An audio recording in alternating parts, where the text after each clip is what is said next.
সম্মানিত দর্শকবৃন্দ, আসসালামু আলাইকুম রহমতুল্লাহ। আপনাদের প্রিয় কৃষি চ্যানেল চাষিরা কি কৃষি টিপস চ্যানেলে আপনাদেরকে স্বাগতম।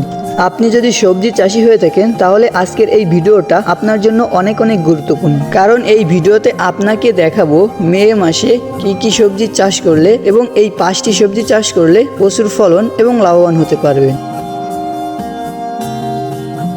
এবং সেই সাথে সবজি চাষের কিছু গুরুত্বপূর্ণ পরামর্শ দিব যেগুলো আপনার জমিতে অ্যাপ্লাই করলে আপনি সাধারণের তুলনায় দ্বিগুণ ফলন বেশি পাবেন। চলেন তাহলে শুরু করা যাক। মে মাসে চাষ করার জন্য 1 নম্বর অর্থকারী ফসল হচ্ছে করলা চাষ। এই সবজিটা স্বাদে তিতা হলেও কিন্তু এই সবজিটার চাহিদা কিন্তু বাজারে অনেক বেশি। যে কোনো সবজি বাজারে যদি চাহিদা থাকে তাহলে কিন্তু অটোমেটিকলি প্রচুর দাম হয়ে থাকবে সেই সবজির। এবং তাছাড়াও কিন্তু এখন করলা চাষ করার সিজন। যে কোনো সবজি যদি সিজনের সময় চাষ করা হয় তাহলে কিন্তু রোগ বালাই কম লক্ষ্য করা যায় এবং সিজনে কিন্তু চাষ করলে প্রচুর ফলন হয়ে থাকে। অতএব এখন কিন্তু করলা চাষ করার সিদ্ধান্ত নিতে পারেন। যে কোনো সবজি চাষ করার ক্ষেত্রে ভালো ফলন যদি পেতে হয় তাহলে কিন্তু অবশ্যই ভালো মানের জাত নির্বাচন করে চাষ করতে হবে। করলার ভালো মানের 2টি হাইব্রিড উচ্চ ফলনশীল জাতের সাথে আপনাদেরকে পরিচয় করিয়ে দিই। 1 নম্বর জাত, এটা কিন্তু মাঝারি আকৃতি করলা হয়ে থাকে। জাতের নাম হচ্ছে AR মালিক সিড কোম্পানির দুর্বল জাতের করলা। গাছের বৈশিষ্ট্য, গাছে কোনো ভাইরাসের লক্ষণ দেখা যায় না এবং ফলগুলো কিন্তু গিটে গিটে দেখা যায়। করলার বীজ রোপণের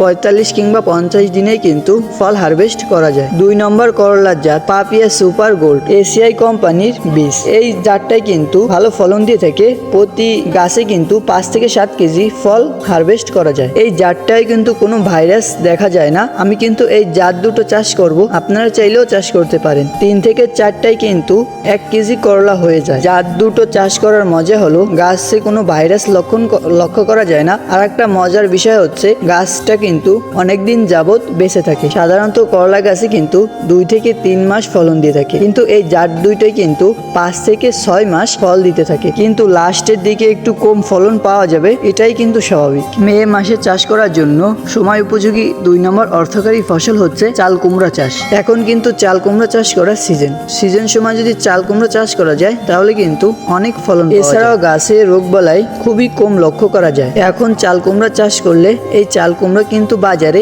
আগাম সবজি হিসাবে আমরা বিক্রি করতে পারবো। তখন কিন্তু চাল কুমড়ার প্রতি পিস আমরা 60 থেকে 50 টাকা পেতে পারি। চাল কুমড়ার ভালো মানের জাত নির্বাচন করে এবং সঠিক পরিচর্যা করতে পারলে কিন্তু প্রত্যেকটা গাছ থেকে 10 থেকে 12টা ফল অনায়াসে হারভেস্ট করা যায়। আমরা একটা গাছ থেকে যদি 10টা ফল পাই, 10টা ফল যদি আমরা 50 টাকা বেশি, তাহলে কিন্তু আমরা একটা গাছ থেকে 500 টাকা বিক্রি করতে পারবো। সেখান থেকে যদি আমরা 250 টাকা বাদ দিয়ে দিই, তারপরেও কিন্তু আমরা একটা গাছ থেকে আমরা 250 টাকা বিক্রি করতে পারবো। এটা কিন্তু অনেক টাকা। একটা চাল কুমড়া গাছের পিছনে সার, কীটনাশক এবং ঘুরি সহ কিন্তু আমাদের 50 টাকা খরচ হতে পারে। এখন হিসেব করে দেখেন চাল কুমড়া চাষ করা কতটা লাভজনক। তবে চাল কুমড়ার ভালো মানের উচ্চ ফলনশীল জাত নির্বাচন করে কিন্তু চাষ করতে হবে। আমি ভালো মানের একটি জাতের সাথে পরিচয় করিয়ে দিই। এই জাতটা কিন্তু আমিও চাষ করব, আপনারা চাইলেও চাষ করতে পারেন। জাতের নাম হচ্ছে সুপ্রিম সিড কোম্পানির সুপার কুইং জাতের চাল কুমড়া। চাল কুমড়া চাষ করতে গেলে কিন্তু একটা সমস্যা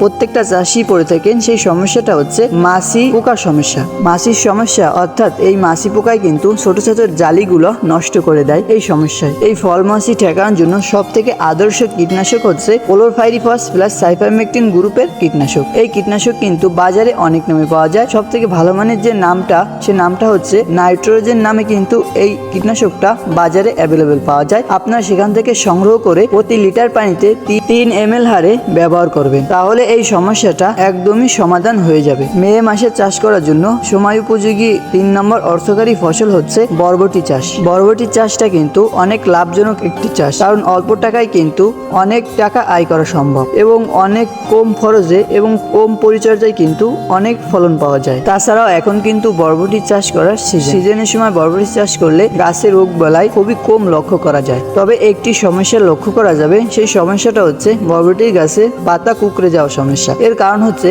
এখন কিন্তু রোদের প্রচুর তাপমাত্রা থাকবে, যার কারণে পোকাগুলো কিন্তু পাতার নিচে চলে যাবে, যার কারণে পাতাটা কুঁকড়ে যাবে। এটা নিয়ে কোনো টেনশনের কারণ নেই। একটি কীটনাশকের কথা বলতেছি যা প্রত্যেক সপ্তাহে একবার স্প্রে করলে আপনার জমিতে এই সমস্যা লক্ষ্য করা যাবে না। ওষুধটার নাম হচ্ছে অটো গ্রুপ কোম্পানির ইমিটাফ। এই কীটনাশকের গ্রুপ হচ্ছে ইমিডাক্লোরোফিট। ইমিডাক্লোরোফিট কীটনাশকটা শোষক পোকার জন্য ভালো আদর্শ একটি কীটনাশক। এই কীটনাশকটা প্রতি লিটার পানিতে 2 ml মিশিয়ে প্রতি সপ্তাহে একবার স্প্রে করবেন আপনার জমিতে। ইনশাল্লাহ যে কোনো সবজি গাছের পাতা কোঁকড়ানো সমস্যা কিন্তু একদমই নির্মূল হয়ে যাবে। আমরা যদি এখনই বরবটি চাষ করি তাহলে কিন্তু ভালো টাকা বিক্রি করতে পারবো বরবটি। এখন কিন্তু বাজারে বরবটি তেমন একটা দেখা যায় না এবং পরবর্তী টাইমেও কিন্তু বাজারে তেমন একটা বরবটি দেখা যাবে না, যার কারণে কিন্তু আমরা বাজারে উঠালে বরবটি প্রতি কেজি 50 থেকে 60 টাকা বিক্রি করতে পারবো। পাইকারি দামে কিন্তু বিক্রি করতে পারবো ইনশাআল্লাহ। বরবটিরও ভালো মানের জাত নির্বাচন করে চাষ করবেন। মে মাসে চাষ করার জন্য 4 নম্বর অর্থকারী ফসল হচ্ছে দর্শকবৃন্দ, এই চ্যানেলে কিন্তু প্রত্যেকদিন একটা কৃষি বিষয়ক ভিডিও আপলোড করা হয়। নানা রকমের সমস্যার সমাধান নিয়ে কিন্তু এই চ্যানেলে ভিডিও আপলোড করা হয়। আপনি যদি কৃষক হয়ে থাকেন তাহলে কিন্তু আমার এই চ্যানেলটি আপনার কাছে অনেক প্রয়োজন, তাই চ্যানেলটি সাবস্ক্রাইব করে রাখবেন। মে মাসে চাষ করার জন্য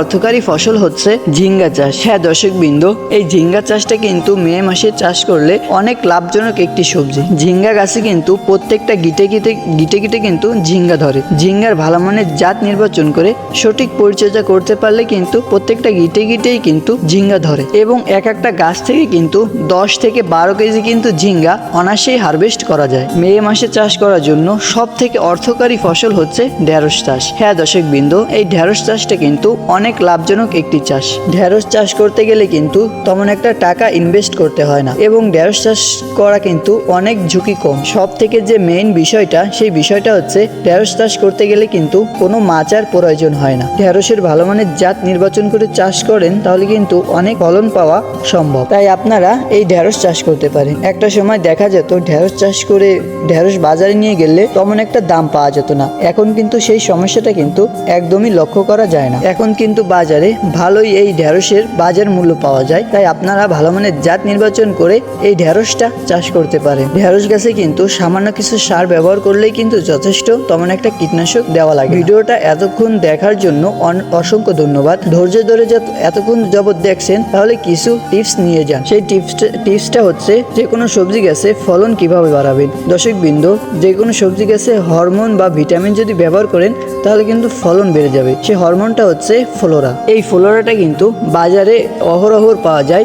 আপনারা বাজার থেকে সংগ্রহ করে প্রতি লিটার পানিতে 3 ml হারে ব্যবহার করবেন প্রত্যেক সপ্তাহে একবার। দেখবেন ফলন কাকে বলে। হরমোন ব্যবহার করলে গাছে প্রচুর ফল ফুল আসে। অনেকেই আপনারা হরমোন ব্যবহার করা ঝুঁকি মনে করেন, আসলে এটা কিন্তু কীটনাশক ব্যবহার করা থেকেও কিন্তু কম ঝুঁকি থাকে। তাই আপনারা হরমোন ব্যবহার করতে পারেন।